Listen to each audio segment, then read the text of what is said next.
नमस्कार, मैं हूं केशव पंडित और आप देख रहे हैं देश का तेजी से बढ़ता है टीवी न्यूज चैनल। और इस वक्त आप देख रहे हैं हमारा खास प्रोग्राम लाइव इंटरव्यू। और आज हमारे साथ हमारे खास मेहमान हैं बातचीत के लिए आनंद शर्मा जी, जो सह महामंत्री हैं राष्ट्रीय प्रजातंत्र पार्टी के, नेपाल से हमारे साथ जुड़ चुके हैं। आनंद शर्मा जी, बहुत बहुत स्वागत है आपका। धन्यवाद केशव जी।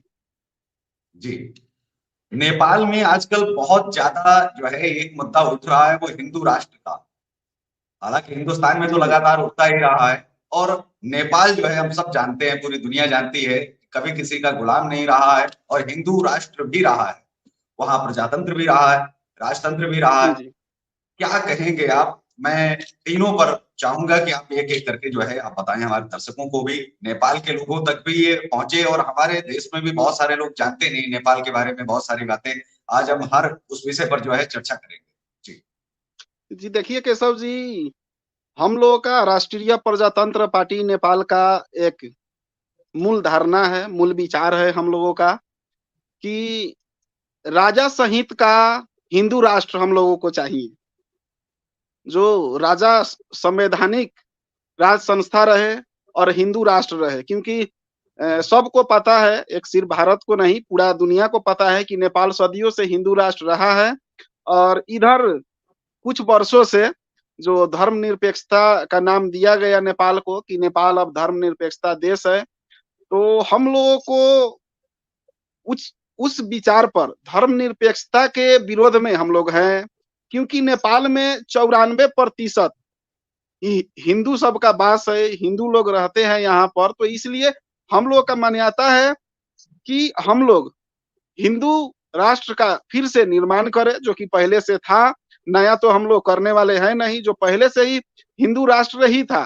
तो उसको बीच में हटाया गया, कुछ कूटनीतिक बातों के कारण हो सकता है, कुछ विदेशी चलखेल के कारण हो सकता है। तो इसलिए हम लोगों का मूल भाव पार्टी का वही है कि संवैधानिक राज संस्था के साथ में हिंदू राष्ट्र का पुनः स्थापना हो। और जो कि यहाँ का आप सब कोई को पता है कि कुछ वर्ष पहले ही यहाँ से धर्मनिरपेक्षता का नाम दिया गया। लेकिन उससे यदि हिंदू राष्ट्र भी हो रहा है नेपाल में फिर से, तो दूसरे धर्म को, जैसे कि मुस्लिम समुदाय हो, आपका सिख ईसाई हो, उन लोगों को कोई असर नहीं पड़ेगा उससे। क्योंकि हम लोग एक उदाहरण हम देना चाहते हैं आपको, जिसका ज्यादा बहुमत रहता है, सीट संख्या, उसी का सरकार बनता है, उसी का प्रधानमंत्री होता है, उसी का मुख्यमंत्री होता है। तो उस हिसाब से, जबकि हम लोग नेपाल में 94% हिंदू हैं हम लोग, तो हिंदू राष्ट्र ही होना चाहिए नेपाल भी फिर से। तो बीच में कुछ विदेशी कारणों से, विदेशी चलखेल के कारण इसको हटाया गया, धर्मनिरपेक्षता बनाया गया, जिसका हम लोग घोर विरोध हम लोग करते हैं।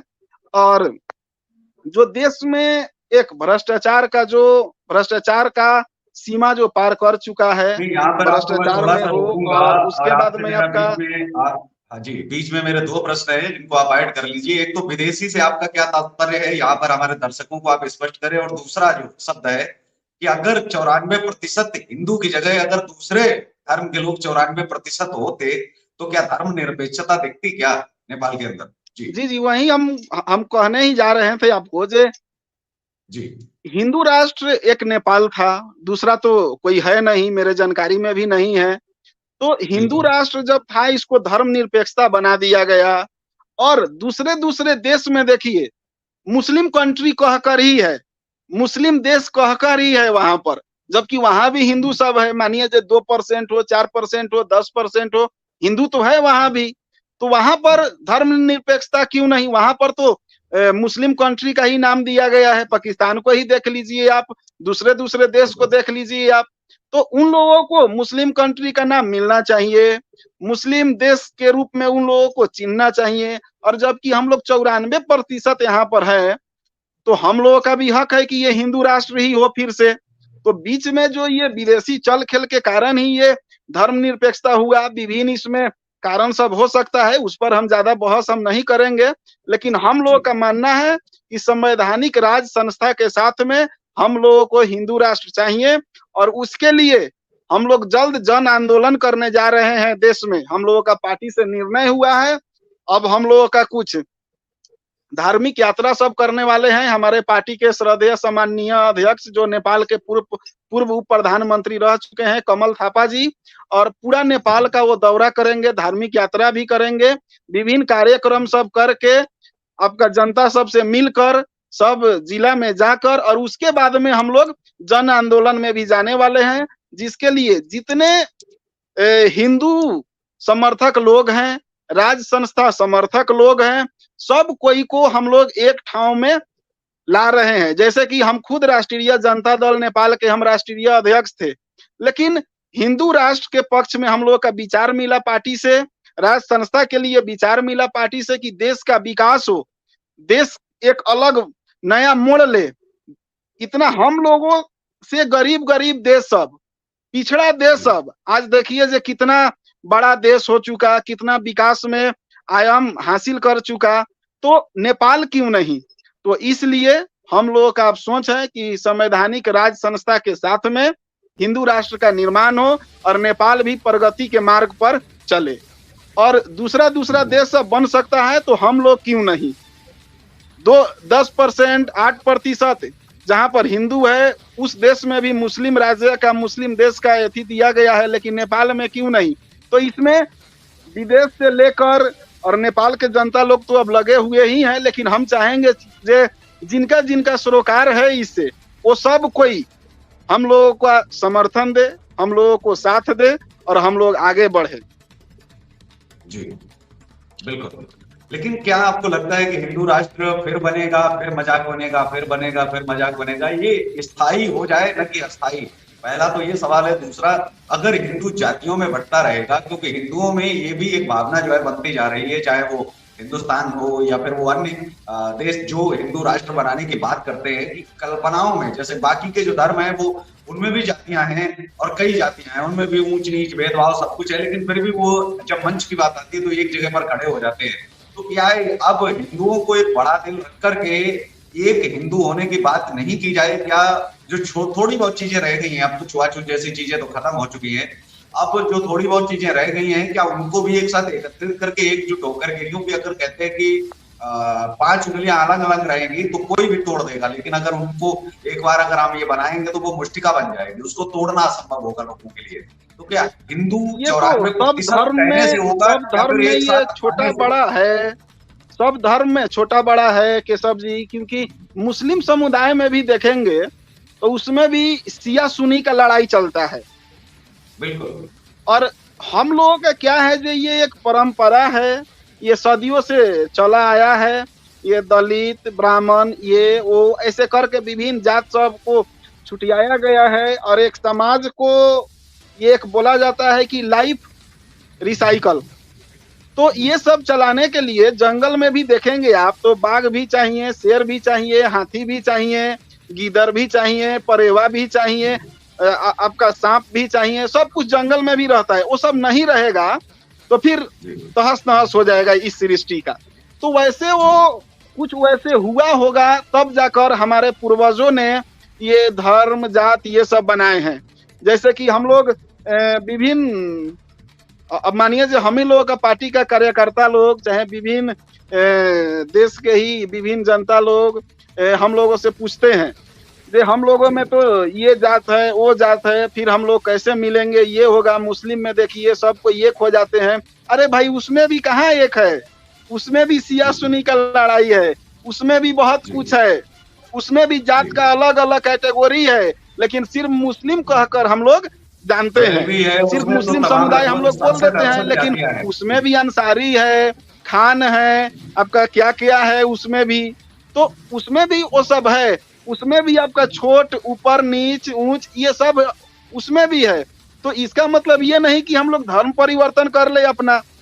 हम लोगों का क्या ऐसी है कि हम लोग हिंदू राष्ट्र भी बना रहे हैं, तो हम लोगों से उन लोगों को कोई खतरा का चीज नहीं है, क्योंकि सदियों से यहाँ पर जब हिंदू राष्ट्र था नेपाल, तब भी यहाँ पर मुस्लिम लोग रहे हुए हैं।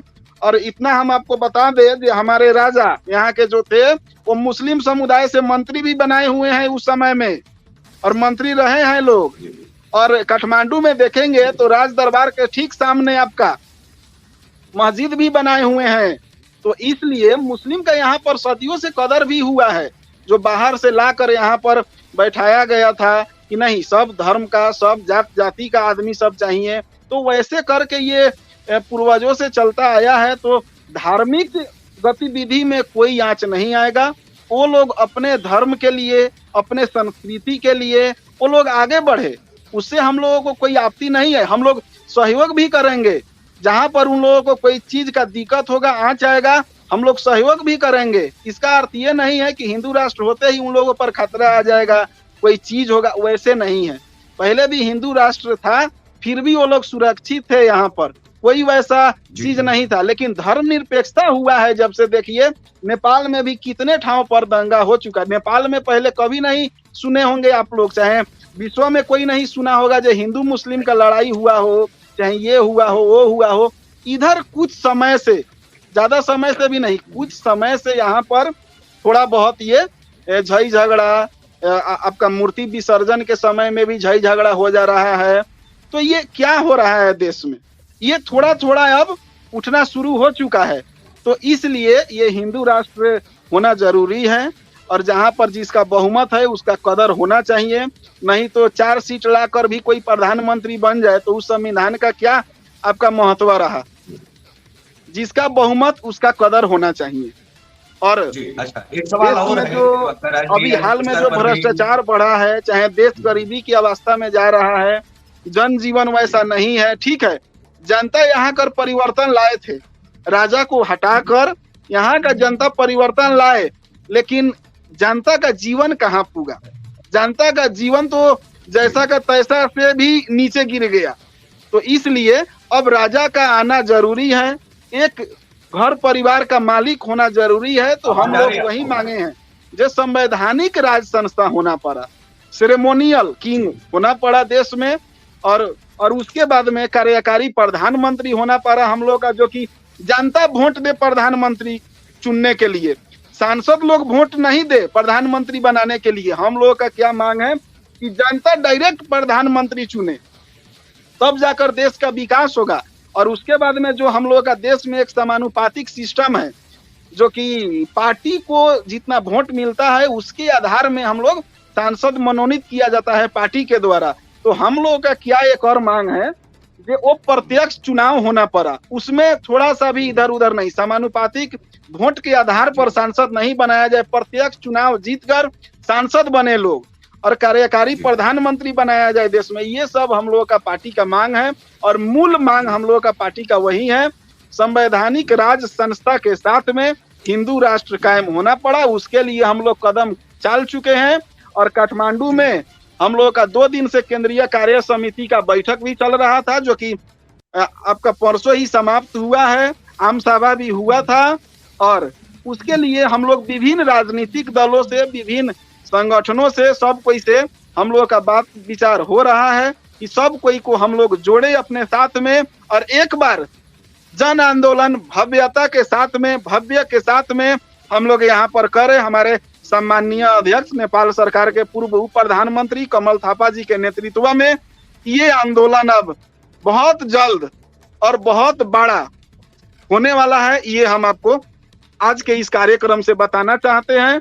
और जितना कोई सुन रहे हैं, हमको नेपाल के संपूर्ण वासी को, नेपाल के भगवान स्वरूप जनता को भी हम बताना चाहते हैं कि आप लोग हम लोगों का साथ में आइए, हिंदू राष्ट्र के साथ में आइए।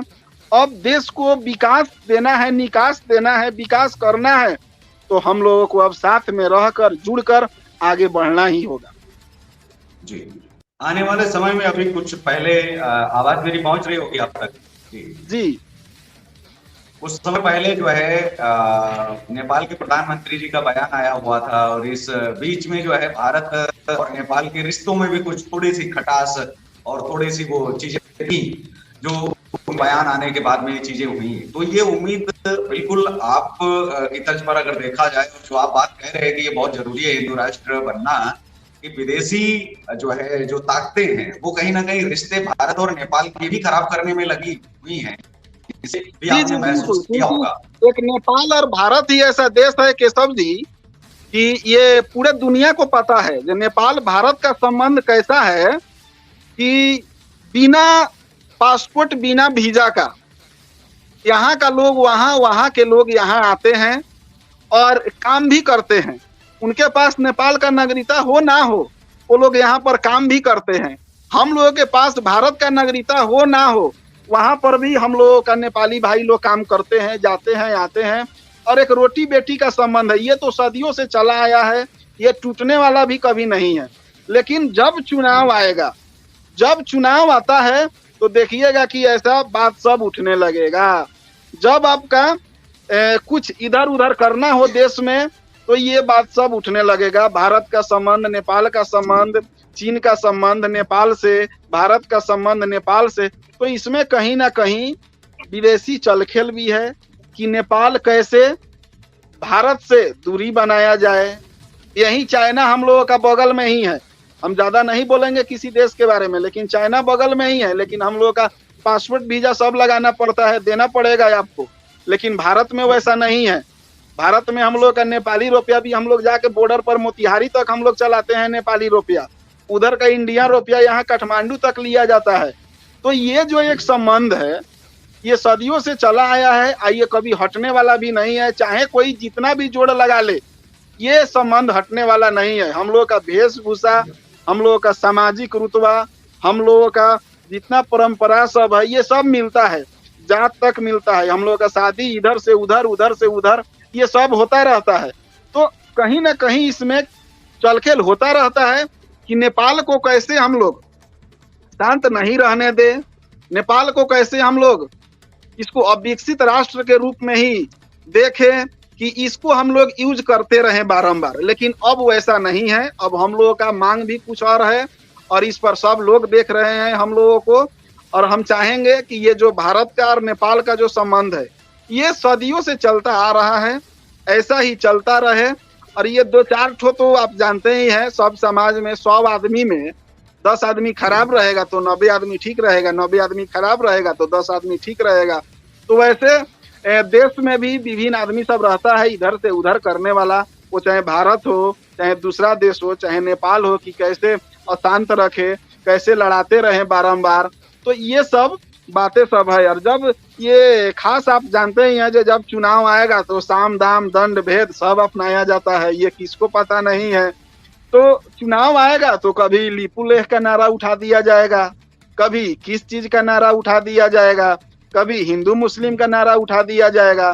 तो भाई वो जो बेचने वाला था, ठीक है, वो जो भारत ले लिया लिपू लेकर, उसके बारे में तो हम ज्यादा नहीं बोलेंगे। लेकिन जो जगह हम लोग बोल रहे हैं, आपका विभिन्न अभियंता लोग बोल रहे हैं जो ले लिया गया है, तो पहले से क्यों नहीं बोले हम लोग कि आज हम लोग बोल रहे हैं ऐसा है वैसा है, तो ये करने के लिए। तो जब चुनाव आएगा आप लोग बोलेंगे उसके बारे में, ऐसे क्यों नहीं बोलेंगे आप लोग?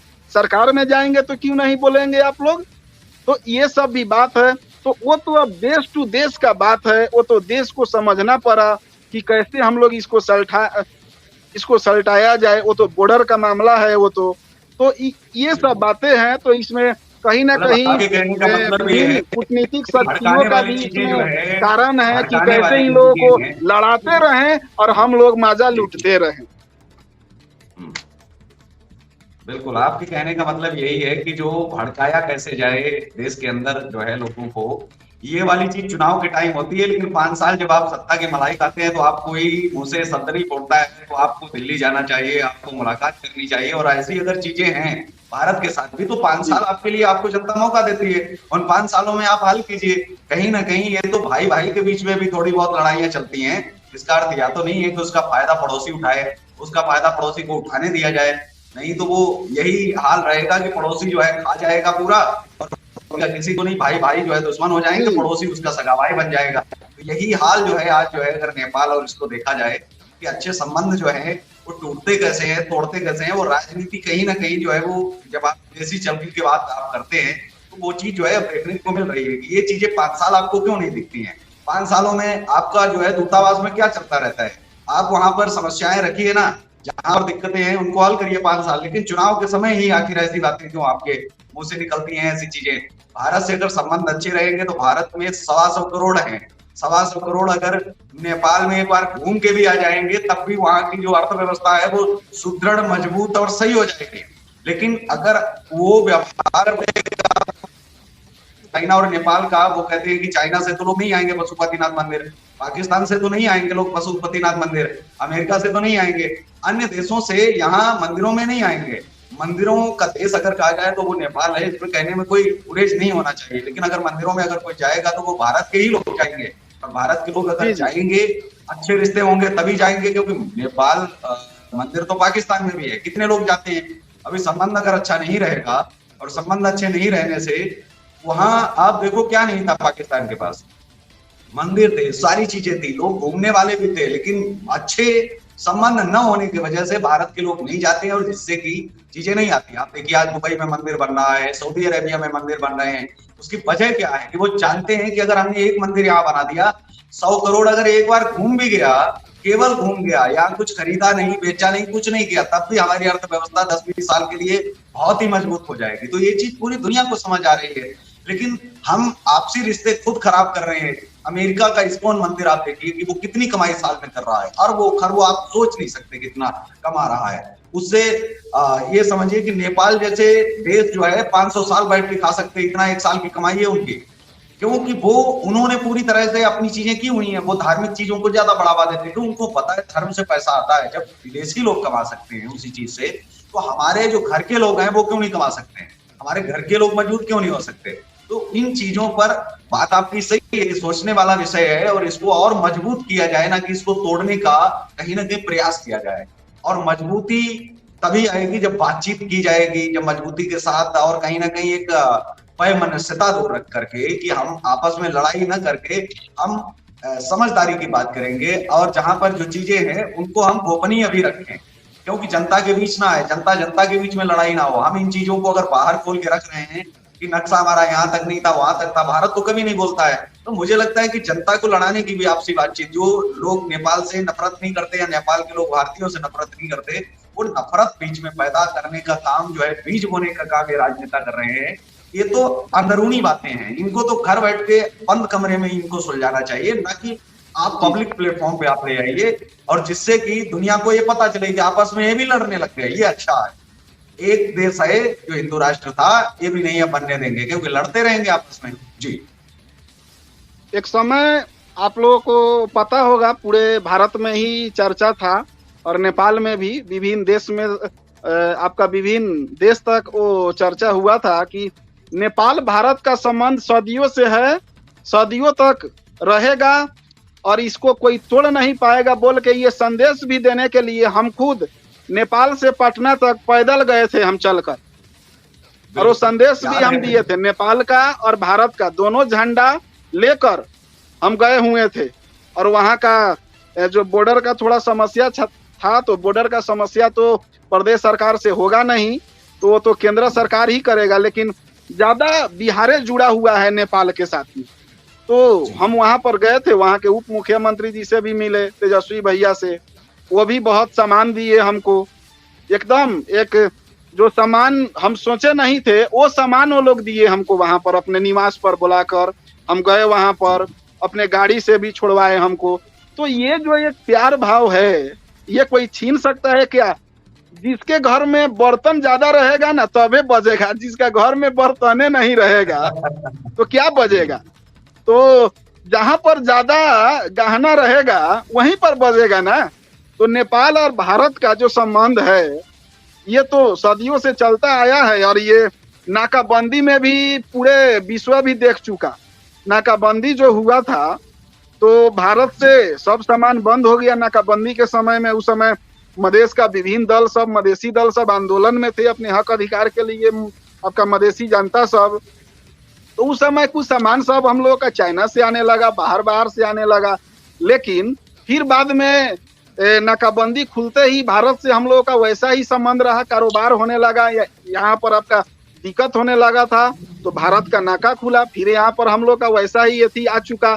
तो जनता सब में कोई एथी नहीं है, भारत का ये है, नेपाल का ये है, जनता में नहीं है। जो नेतृत्व वर्ग है कुछ, वो लोग चाहते हैं कि कैसे, अब कोई कहीं से परिचालित है, कोई कहीं से परिचालित है, तो वैसे करके कैसे संबंध बिगाड़ा जाए, कैसे इन लोगों को अशांत रखा जाए, नेपाल कैसे अब विकसित राष्ट्र के रूप में रहे। तो अब हम लोग वो होने नहीं देंगे, क्योंकि हम लोग नेपाल को बनाने के लिए आगे हम लोग बढ़ चुके हैं। हमारे नेपाल सरकार के पूर्व उप प्रधानमंत्री सम्माननीय अध्यक्ष कमल थापा जी के नेतृत्व में हम लोग आगे बढ़ चुके हैं। जब नेपाल को बनाना है, नेपाल को कैसे हम लोग सब देश से आगे ले जाया जाए, क्योंकि ऐसे ही नेपाल लैंड लॉक कंट्री है, तो इसलिए हम लोग कैसे इसको आगे बढ़ाएं, हम लोग कैसे इसको विकसित राष्ट्र बनाएं, यहाँ के जनता को कैसे हम लोग ऊपर पुगाएं, जनता का जीवन स्तर कैसे हम लोग बढ़ाएं, रोजगार कैसे हम लोग यहाँ पर सृजना करें, इसके लिए हम लोग आगे बढ़ चुके हैं। और कमल थापा जी भी एकदम लग चुके हैं। वो एक हिंदूवादी भी नेता हैं, सबके नेता हैं। वो पहले कितने बार वो मंत्रालय चला चुके हैं, उप प्रधानमंत्री रह चुके हैं, तो उनको भी पता है कि भारत का संबंध नेपाल से, चाहे नेपाल का संबंध अन्य देश से कैसा रहा है, सदियों से कैसा रखना है, कैसे क्या करना है। तो इसलिए हम लोग हिंदू राष्ट्र बनाने के लिए उनके नेतृत्व में आगे बढ़ चुके हैं और ऐसे करके हम लोग आगे अब बढ़ चुके हैं। पीछे हटने का तो कोई बातें नहीं है। तो इसलिए अब इसमें बहुत कोई साथ समर्थन भी दे रहे हैं हम लोगों को कि आप लोग आगे बढ़िए, हम लोग साथ में हैं। अब कितना कोई खुलकर आ रहे हैं, कितना कोई बैक सपोर्ट भी कर रहे हैं, उन लोगों का कुछ मजबूरी हो सकता है, कुछ हो सकता है, पर ऐसे करते करते हम लोग सब कोई जितना हिंदूवादी दल है, हिंदू का अग्रज लोग है, हिंदू का अगुआ लोग हैं, सनातन धर्म के लोग हैं, जो पुजारी लोग हैं समाज के, सब कोई को हम लोग एक ठाव पर ला रहे हैं। पद प्रतिष्ठा का भावना से हम लोग थोड़ा दूर हट के कि हमको ही ये पद चाहिए, वो सब हट के त्याग के मन से हम लोग लग चुके हैं कि इसको हिंदू राष्ट्र पुनः स्थापना किया जाए राजा के साथ में। और ऐसे करके हम लोग आगे बढ़ चुके हैं और हम लोग पूरा इस पर अमल करके लगे हुए हैं। और जैसे हो विभिन्न सभा समारोह भी हम लोग करते रहेंगे, सबको हम लोग मोटिवेट भी कर रहे हैं, अपना योजना एजेंडा हम लोग बता रहे हैं कि अब इन लोगों से अब कुछ होने जा रहा है नहीं, अब जो करेंगे वो हम ही लोग करेंगे। बिल्कुल। तो आज हमारे साथ में आनंद शर्मा जी थे, जो पत्रकारिता के क्षेत्र में भी जिन्होंने जो है आवाज उठाई और उसके बाद में जो है समाज सेवी भी रहे और साथ ही साथ अब राजनेता भी बन गए हैं। नेपाल में कुछ बड़ा होने वाला है, ये नेपाल भी जानता है। नेपाल को जो प्राचीन नेपाल है उसको अपनी पहचान मिलाने के लिए जो है आनंद शर्मा जी आगे आए हैं और ऐसे तमाम लोग जो नेपाल को वैसा ही बनाना चाहते हैं जिसकी वजह से नेपाल पूरी दुनिया में विख्यात है, प्रख्यात है। तो हम फिर से चर्चा करेंगे और तमाम विषयों को लाएंगे और अगले कार्यक्रम में हम कोशिश करेंगे कि जिन सवालों को हम पूछ नहीं पाए और दर्शकों को अगर लगता है कि कोई सवाल उनका भी हम यहाँ पूछे और उनके मन में भी कोई भारत या नेपाल को लेकर के कोई सवाल है तो हमें कमेंट बॉक्स में जो है जरूर आप डालें, लिख के मुझे मेल पर आप भेजें, हम अगली बार सवाल जो है जरूर रखेंगे। तो आनंद शर्मा जी आपका बहुत बहुत शुक्रिया, बहुत बहुत आभार, नमस्कार, प्रणाम, जय हिंद, वंदे मातरम। नमस्कार, बहुत बहुत धन्यवाद ये बोलने का समय दिए एक भारतीय न्यूज चैनल पर। और भाषा में हिंदी, अब हम लोग तो नेपाल के हैं तो हिंदी भाषा में कुछ त्रुटि हुआ हो तो हम सब दर्शकों से माफी भी मांगना चाहते हैं कि भाषा का थोड़ा आदान प्रदान में थोड़ा दिक्कत है। अब हम लोग का तो यहाँ नेपाली चलता है और हम लोग थोड़ा तराई मुल्क के होने से, तराई के बासिंदा होने के कारण हिंदी हम लोग बोलते हैं, पर फिर भी उतना अच्छा हिंदी तो नहीं बोलते हैं हम लोग। तो उसके लिए जितना दर्शक लोग देख रहे हैं वो सब को इसे हम कुछ त्रुटि हुआ हो शब्द में तो क्षमा भी मांगना चाहते हैं। और आपको बहुत बहुत धन्यवाद जो भारत के एक उभरते हुए न्यूज चैनल हैं और आप एक वहाँ के बहुत अच्छे एक एंकर हैं और जो इंटरव्यू लिए मेरा और प्रसारण किए मेरे विचारों को, उसके लिए आपको और ATV न्यूज चैनल को बहुत बहुत धन्यवाद देना चाहता हूँ।